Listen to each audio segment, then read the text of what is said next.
राधे राधे दोस्तों, कैसे हैं आप सब। दोस्तों, हमारे YouTube चैनल पर आपका स्वागत है। हमारे इस चैनल को सब्सक्राइब कीजिएगा और हमारे वीडियो को लाइक, शेयर और कमेंट ज़रूर कीजिएगा। दोस्तों, शारदीय नवरात्रि माँ नवदुर्गा की उपासना का पर्व है। हर साल ये पावन पर्व श्राद्ध खत्म होते ही शुरू हो जाता है, लेकिन इस बार ऐसा संभव नहीं हो पाया, क्योंकि इस बार श्राद्ध खत्म होते ही अधिक मास लग चुका है, जिसके कारण दोस्तों नवरात्रि पर्व लगभग 15 दिन बाद मनाया जाएगा। महत्वपूर्ण बात यह है कि दोस्तों इस साल 2 महीने अधिक मास भी लग रहा है। इस साल की दोस्तों जो नवरात्रि है वह पर्व 17 अक्टूबर से प्रारंभ हो रहा है, जो 25 अक्टूबर तक चलेगा, और रामनवमी जो है वो 24 अक्टूबर के दिन को मनाई जाएगी। हिंदू पंचांग के अनुसार आश्विन माह के शुक्ल पक्ष की प्रतिपदा से नवरात्र पर्व जो है शुरू होता है, जो नवमी तिथि तक चलता है। हिंदू पंचांग के अनुसार इस दिन आश्विन मास की शुक्ल पक्ष की प्रतिपदा तिथि के दिन घट स्थापना का मुहूर्त का समय प्रातःकाल 6:27 से लेकर 10:13 तक का बताया गया है। दोस्तों, नवरात्रि के 9 दिन माँ दुर्गा के रूपों की आराधना का दिन होता है। पहले दिन माँ शैलीपुत्री, दूसरे दिन माँ ब्रह्मचारिणी, तीसरे दिन माँ चंद्रघंटा, चौथे दिन माँ कुष्मांडा, पांचवें दिन माँ स्कंद माता, छठे दिन माँ कात्यायनी, सातवें दिन माँ कालरात्रि, आठवें दिन माँ महागौरी, 9वें दिन अंतिम दिन जो है सिद्धात्री की पूजा की जाती है। और पूरे साल में कुल मिलाकर 4 बार नवरात्रि का पर्व आता है। चैत्र नवरात्रि, शारदीय नवरात्रि, दो गुप्त नवरात्रि, व्रत रखने का भी अधिक महत्व बताया गया है। चैत्र और शारदीय नवरात्रि का होता है। चैत्र और शारदीय नवरात्रि में व्रत करने से माँ का आशीर्वाद मिलता है और सभी मनोकामनाएं जो हमारी वो पूर्ण होती हैं। धर्म ग्रंथों एवं पुराणों के अनुसार शारदीय नवरात्रि दुर्गा की आराधना का श्रेष्ठ समय होता है। नवरात्र के इन पावन दिनों में हर दिन माँ के अलग अलग रूपों की पूजा होती है, जो अपने भक्तों को खुशी, शक्ति और ज्ञान प्रदान करती हैं। नवरात्रि का हर दिन देवी के विशिष्ट रूप समर्पित होता है और देवी हर स्वरूप की कृपा से अलग अलग तरह के मनोरथ पूर्ण होते हैं।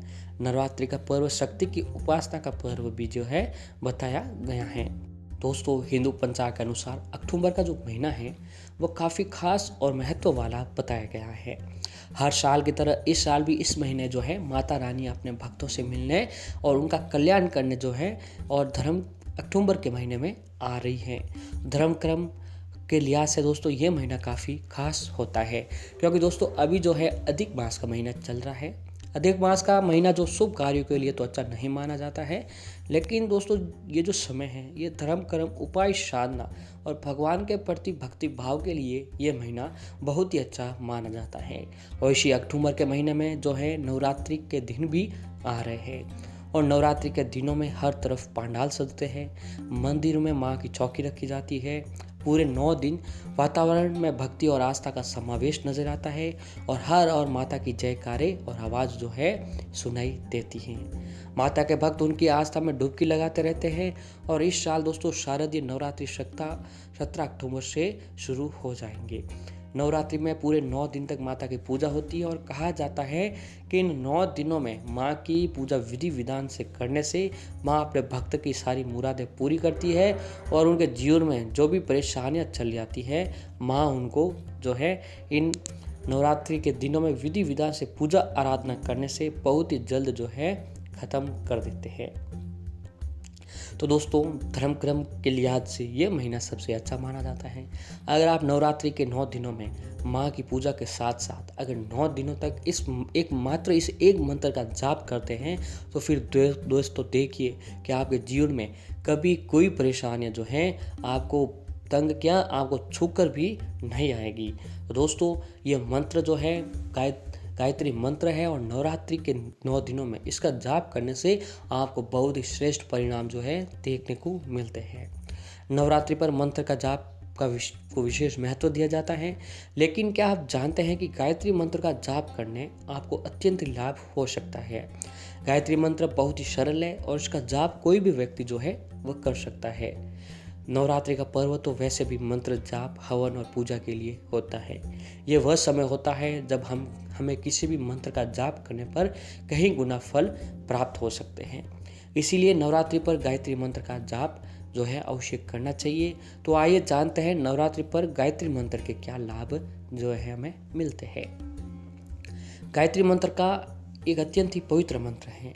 इसके रचयिता ऋषि विश्वामित्र हैं। इस मंत्र को पढ़ने और उसकी आराध साधना करने का अधिकार बहुत ही सीमित है। कोई भी व्यक्ति इस मंत्र की साधना कर सकता है। इसके लिए उपनयन संस्कार किए जाने का विधान भी बताया गया है, जिसमें जातक को यज्ञोपवीत पहनाया जाता है। ये यज्ञोपवीत पहनने वाले के 4 अंगुल पर एक ही धागे के 96 बार लपेटे जाने के बाद 6 बार फिर से लपेटा जाता है। इस यज्ञोपवीत को जातक अपनी दाहिनी भुजा की नीचे और धारण करते हैं और इसे दोस्तों जनेऊ भी कहा जाता है। गायत्री मंत्र सूर्य भौमिक होता है। गायत्री मंत्र पढ़ने पर वह सूर्य के नाभि पर जाकर टकराता है और वापस आकर मनुष्य की देह में जो है प्रवेश करता है। मनुष्य के अंदर इतनी क्षमता नहीं है कि वह सूर्य की ऊर्जा को अपने अंदर समाहित कर सके। इसी कारण से यज्ञोपवीत पहनाया जाता है, क्योंकि यज्ञोपवीत सूर्य की ऊर्जा को अपने अंदर समाहित कर लेता है। और गायत्री मंत्र के 24,000 जाप करने से ये मंत्र सिद्ध हो जाता है। और अगर आपको इस मंत्र की जाप की संख्या बढ़ानी भी है तो 24 के अंतर में ही बढ़ानी चाहिए। दोस्तों, नवरात्रि में गायत्री मंत्र का अनुष्ठान करने से मनुष्य को सूर्य के शुभ फल प्राप्त होते हैं। इस समय गायत्री मंत्र का जाप करने से स्वास्थ्य लाभ मिलता है। अगर आपको किसी रोग ने घेर रखा है तो वह भी इस समय ठीक हो जाएगा। इस मंत्र को जाप करने से संतान, विद्या और प्रेम संबंध आदि का लाभ भी हमें मिलता रहता है। इसके अलावा अगर आप नवरात्रि में गायत्री मंत्र का जाप करते हैं तो आपको मान सम्मान, सरकारी क्षेत्र, नौकरी, व्यापार आदि में सफलता प्राप्त होगी। इसीलिए गायत्री मंत्र का जाप करना नवरात्रि में अति लाभप्रद माना गया है। लेकिन नवरात्रि में उन लोगों को गायत्री मंत्र का बिल्कुल भी जाप नहीं करना चाहिए जो लोग झूठ बोलते हो, गायत्री दूसरों की निंदा करते हो, प्याज, लहसुन, मांस, मदिरा का सेवन करते हो। इन लोगों के लिए गायत्री मंत्र का जाप जो है निषेध माना गया है। अगर ये लोग गायत्री मंत्र का जाप करते हैं तो इन्हें इसके नकारात्मक परिणाम भी प्राप्त हो सकते हैं। तो दोस्तों, अगर आप 9 दिनों में आपको दूसरों की निंदा नहीं करनी चाहिए और जो है झूठ नहीं बोलना चाहिए, प्याज, लहसुन और मांस मंदिर का सेवन आपको जो है इन दिनों में नहीं करना चाहिए। नवरात्रि में गायत्री मंत्र का जाप करने वाले व्यक्ति को फलाहार का सेवन करना चाहिए। यदि आपका काम फलाहार से नहीं चल रहा हो तो एक समय आप भोजन भी कर सकते हैं। और जब आपके गायत्री मंत्र के जाप पूरे हो जाए तो आप 24 ब्राह्मण को भोजन अवश्य कराना चाहिए। दोस्तों, अगर आप इस नवरात्रि के दिनों में अगर आप इस मंत्रों का जाप जो है 24,000 बार नहीं करते हैं तो मात्र दोस्तों आपको इस मंत्र का जाप जो है आपको, अगर आप अपनी सच्ची श्रद्धा और अपने सच्चे दिल से एक बार भी इस मंत्र का जाप कर लेते हैं, फिर देखिए दोस्तों आपको इस मंत्र का जाप का परिणाम, इतना शुभ फल परिणाम प्राप्त होगा कि आपके जीवन में आने वाले आगे भविष्य में जो भी परेशानियां होगी वह माता रानी जो है पल भर में खत्म कर देंगे। तो दोस्तों, इस नवरात्रि के दिन आपको ये काम जो है, इन नवरात्रि के 9 दिनों में आपको गायत्री मंत्र का जो जाप है, सुबह उठकर माँ के समक्ष एक दिन आपको हर रोज एक समय इस नवरात्रि के 9 दिनों में गायत्री मंत्र का एक बार जाप जो है आपको अवश्य ही करना चाहिए।